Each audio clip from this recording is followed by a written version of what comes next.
think this is Karula. Just moving up through there. Wonderful sighting we've had, and I'm sorry about the picture. Well, we're just going to move slowly through here. We're trying to get Tayla into the sighting, but it is really a difficult part of the reserve to be in. Craig is about 25 feet tall at the moment, so it's very difficult for him to move through here. There. She's going to come up onto Battalier Road now. I think you got her. She's run up a little bit towards the road there. Wait, Craig. So what she's done, everyone, I don't know if you actually managed to see her at all. She moved up the road there. And I don't know if this is Karula. I'm pretty sure it must be. But I got a very brief view. But Karula doesn't normally react to this on foot. She normally is very relaxed. But we have now been kind of following her, so she might just have us foot. I think turn it up. And if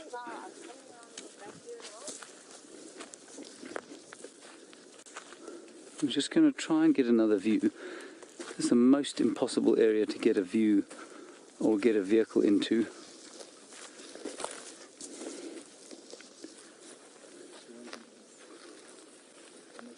She went up there, eh?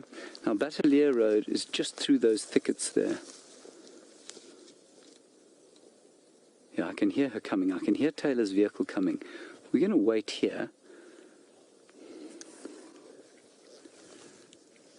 Tayla, I can hear you. Just keep coming on Battalier. There's a thicket of tambourtis with a game path coming out of them. Just about probably 300 meters in front of you. She's gone towards that.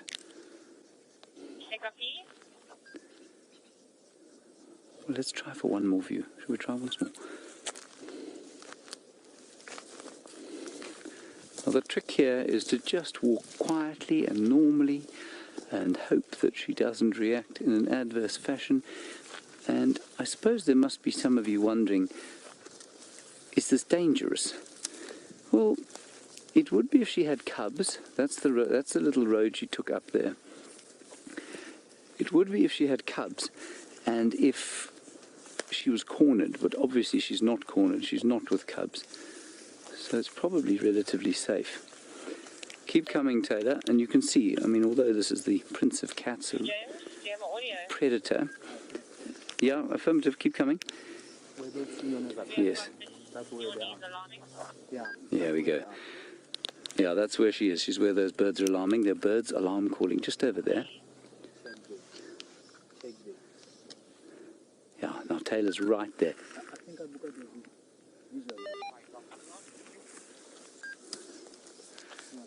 Herbert said he thought he saw her. Isn't this exciting?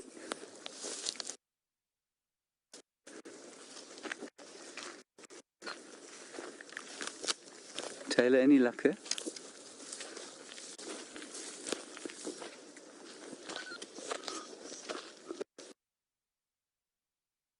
Tayla's got it. I don't see her anymore, but she's... Right, I've just got a very quick glimpse of Karula. I'm going to try and go in. She's in this thicket, and there's a magpie shrike. I think it's a magpie shrike that was shouting away at her.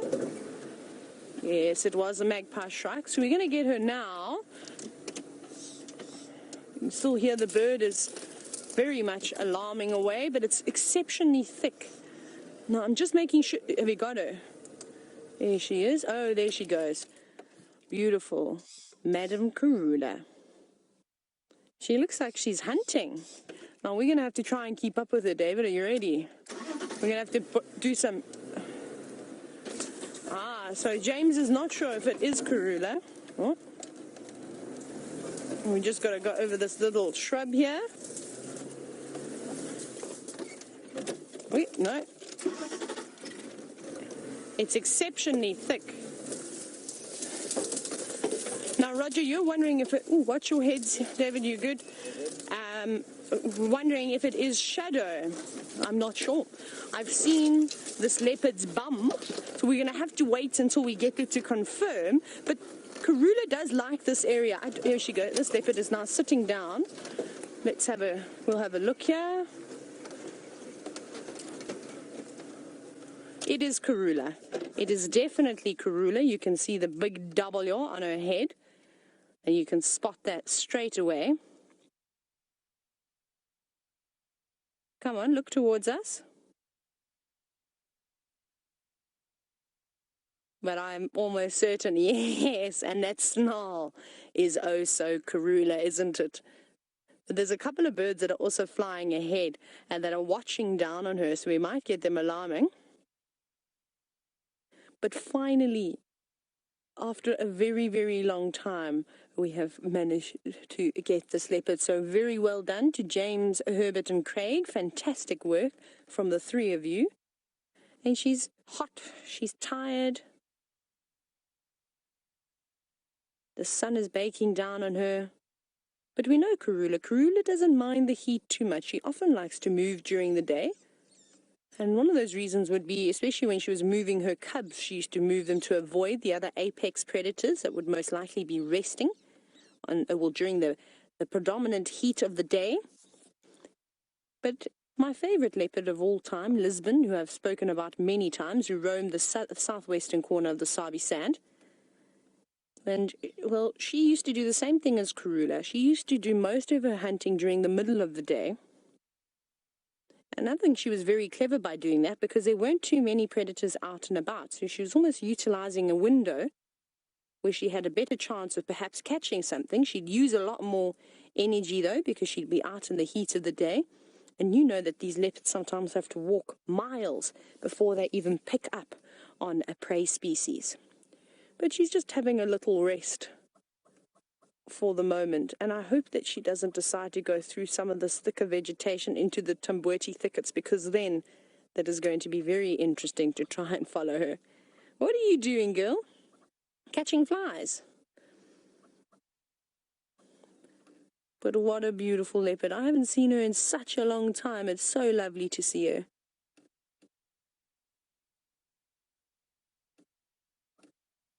Hey, beautiful girl. And it's good to see that she's still coming back, and I wonder where her cubs are now. I wonder if they crossed the road from the south, or if she's maybe left them on the safety of the termite mound that they were hiding on this morning from those hyenas. Is definitely a possibility. And now she's done enough walking for the day, well, for the moment at least.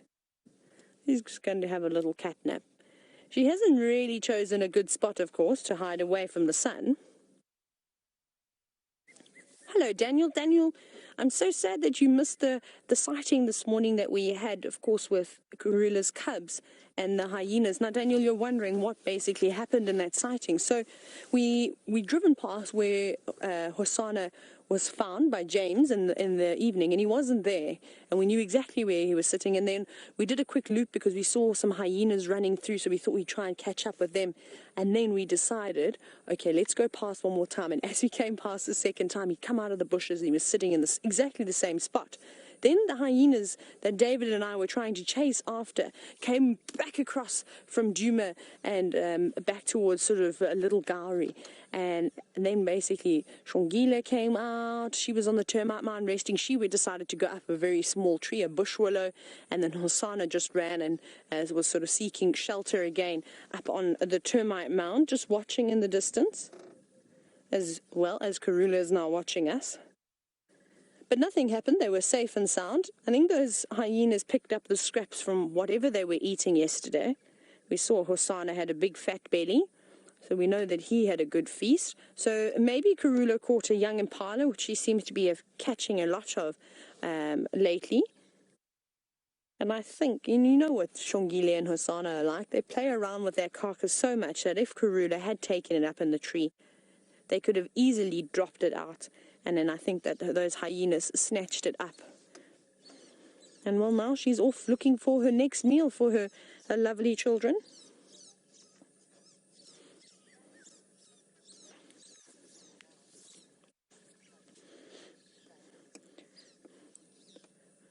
fast asleep. And hopefully she does catch something for us today. That would be really nice. Now, speaking of her beautiful cubs, in case you are a new viewer and you're not sure about how old Karula's cubs are, hopefully we'll be able to show you them. But they're 11 months old. And Shannon, you were actually wondering what would happen to Karula's cubs if she were to fall pregnant now. I don't think too much. They just eventually, in about 3 months or so, they'd get pushed out.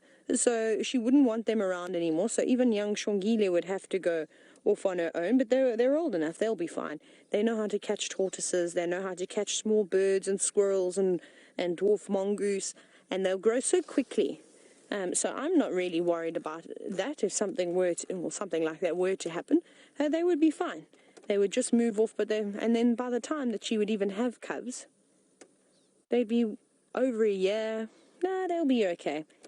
These cats are tough. But Karula is notorious, and obviously I've just heard this via the grapevine, is that she does seem to keep her cubs for an extended period of time. Oh, she's looking around again. I need to prepare myself, because if she decides to go into the wall of trees that is just behind her, I don't know how we're going to try and keep up with her. And she's not. Who are you snarling at? You better not be snarling at us, young lady. But she's got beautiful teeth, though, as you can see, nice and yellow. She obviously doesn't use a whitening toothpaste. Hey? Very yellow teeth. No, I'm just teasing. They don't need to use toothpaste, of course. That's just natural sort of staining on their teeth, and that can often help you identify their age. Well, she's not a particularly young girl anymore. She's got lots of life experience now. Hey, big girl. Come on, catch a steenbok for us. I'm sure there's a lot of them around at the moment. And we're going to try and stick with Karula for a little bit longer. I need to try and guide some of the other rangers into the sighting. But let's go back across to James, who's wandering around on foot. And he's got something with wings, but it's... I feel like after that, let's get out of here. I need to say radio, just to go with it. But yes, we're still sitting with Karula.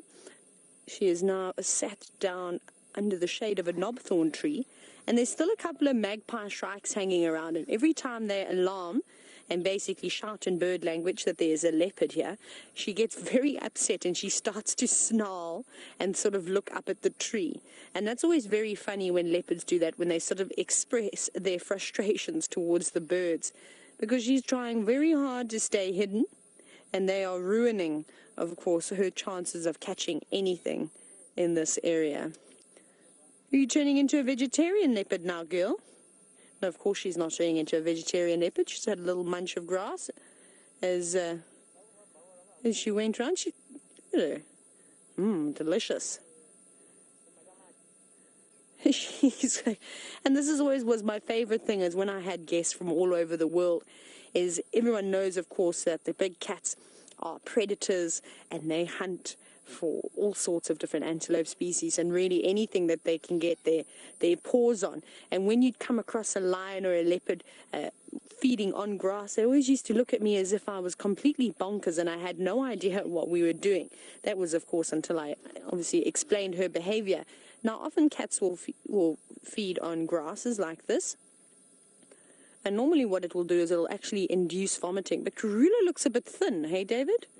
You can see her hips are sticking out a little bit, so she's possibly sacrificed whatever she caught, or maybe Hosana actually caught his own meal. Maybe it wasn't Karula at all. But it's nothing to be worried about, so if you are getting a bit concerned, I promise you that she will be fine. This is very, very common for the cats to go without food for a couple of days, and of course they drastically lose condition. But just as fast as they lose their condition, they're able to put it back on again. So don't worry too much. I have faith in this beautiful cat. And I think by tonight, she probably would have found, if she keeps walking through this drainage system, she's probably going to come across a couple of steenbok or common duiker. Or hopefully, if she moves towards the more open areas, she might get a herd of impala. And I think that's ideally what she's going for at this time, especially if she's a little bit thin and weaker than what she'd normally be. And it must be tough for her. It must be very tiring as we're moving through, well, while it's still quite hot during the day. Because as she does this, she's using a lot more energy than what she would be using on a cooler night. You can see she's panting. She's definitely trying to cool herself down.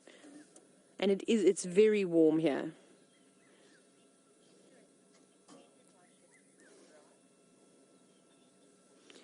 Now, Pete B., you're actually wondering about if there's a specific reason that Karula is feasting on grass. Maybe she has feeling slightly unwell or something along those lines. Like I said, normally it induces vomiting when they do eat heaps of grass like that. A small amount won't do them any harm. I don't think that does too much to their bodies. But you see it often. Dogs will eat it, but they'll eat copious amounts of it, of course, and then it makes them get sick. But she just ate a little bit, and I don't think that is enough to, of course, make her start vomiting. But she's looking desperately for something, any sign of movement. We're going to try and stick with her, and I'm really hoping she doesn't cross this drainage system. Otherwise, it's going to be, well, an interesting afternoon. But let's go back across to Byron, who has got a feathery friend to show you.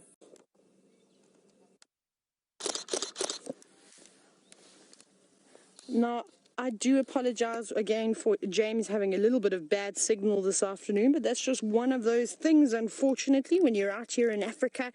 But hopefully this makes up for it.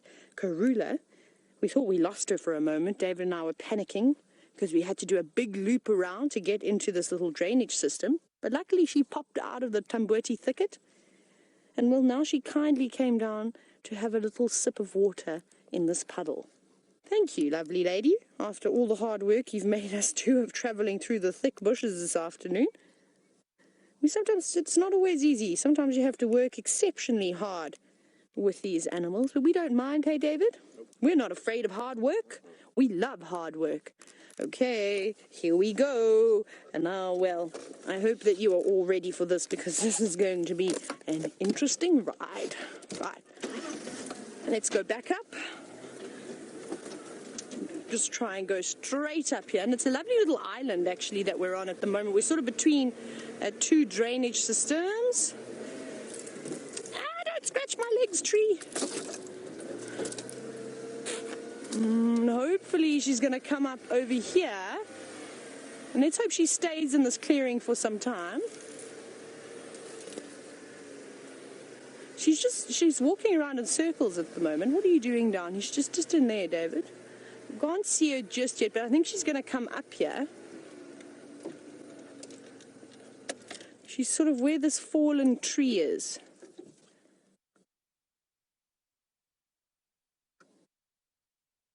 She's just to the right of that fallen tree. You might actually just be able to see her head moving around. I can just see her shoulder. There she is. You can see her from the right-hand corner of her screen. She's smelling for something. And even an adult leopard, if she was hungry enough, would grab a tortoise and even gobble it up. It's not just restricted to the young and inexperienced cats. Because something like a little leopard or even a scrub hare for Karula would be a nice little snack just to give her enough energy to keep her going through the night again. It's like when you sort of have a sugar low, I suppose, and you snack on a little bar of some sort, so you grab a handful of nuts. And it just gives you a little bit of a boost and a kick to keep you going. It will do exactly the same thing for Madame Karula. Now come back over this way, please, young lady. But I suppose we'll be patient, though I don't sound very patient this afternoon. Hello, Tristan. Tristan, you're wondering how big is a Karula? She's not a particularly large cat. I would say she wouldn't weigh more than about maybe 65 pounds, 70 pounds, somewhere around there. She's not huge. Definitely seen much larger females than the size that she is. And I'm just trying to figure out what she's doing. Obviously, you can see exactly what we're seeing now. She finished sniffing around there. Yes, here she comes. She's just coming out to the right, David. You actually might have a better view. There we go. David's got a much clearer view than what I can, because he's a little bit, well, he's much higher up than I. So he's able to see over this low-lying shrubbery. And she's smelling. I think she's also scent marking a little bit around here. Maybe there was another leopard nearby. Every now and then when she was in there, I saw her rubbing her cheek against that fallen log. Isn't that light gorgeous? See how it just catches her eyes every now and then? That's really quite special. Come on, girl.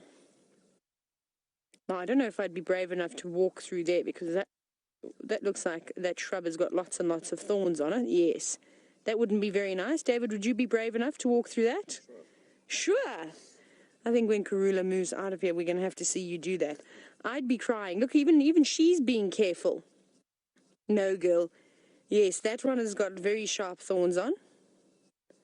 Actually, what are you doing? She's smelling.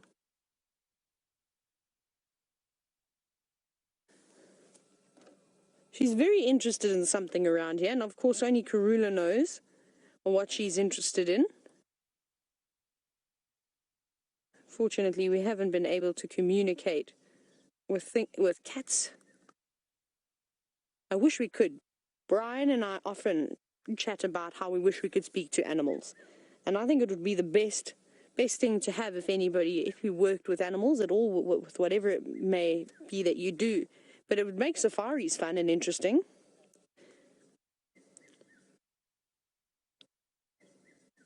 She's going to pop out now, and it's actually going to be a very nice view. Here she comes. I'm worried that we're going to lose her, so we're going to quickly just have another look at her. She might walk right past the vehicle. She's not far from us now. Because if she does cross this drainage system, I think we're going to be in real trouble. And this could possibly be the last time that we see her. Hello, girl. Definitely listening, hoping she's going to hear a little branch snap or the leaves rustling as her prey might be moving through. She's coming right up to the vehicle now.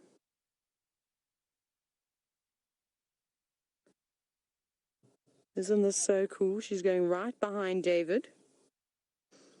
Look at that.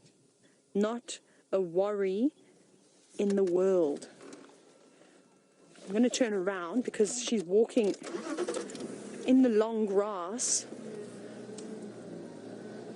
Yes, I think this is going to be our last view of her, because as she disappears into this little part, we are not going to be able to follow her. It is impossible. We can always try and go around, but whether we'll catch her in time, I'm not sure. Oh no, there she goes. She's just going to take a lay down. Fantastic. So we might be able to see her again. We'll stick with her as long as we can.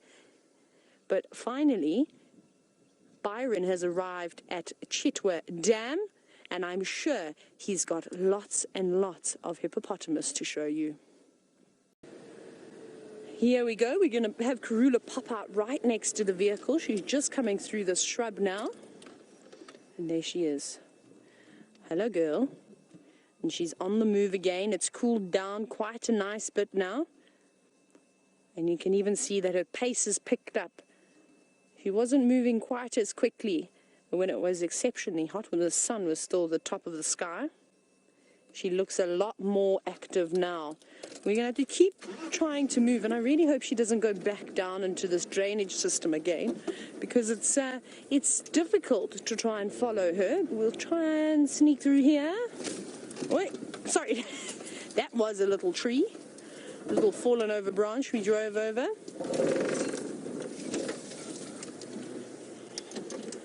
Oh no, Karula, don't go in here. David, just watch yourself here. She has had squirrels alarming at her. She's had everything shouting at her this afternoon. She's not impressed. Oh my goodness, we're never going to be able to follow her here. We'll try and watch her for as long as we can, but you can see how thick it is, and it's almost impossible for a vehicle to move around. Now she started creeping. Look how carefully she's watching where she puts her feet. I think, though, there's a couple of fallen thorn trees around, so I think that's what she's watching out for. Nothing nastier than a thorn in your paw, and especially, well, that will put a dampen on her hunting mood.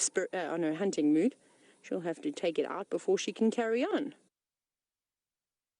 But she's looking for anything. The fact that she's going towards these small shrubs and looking around means that she's desperately hungry.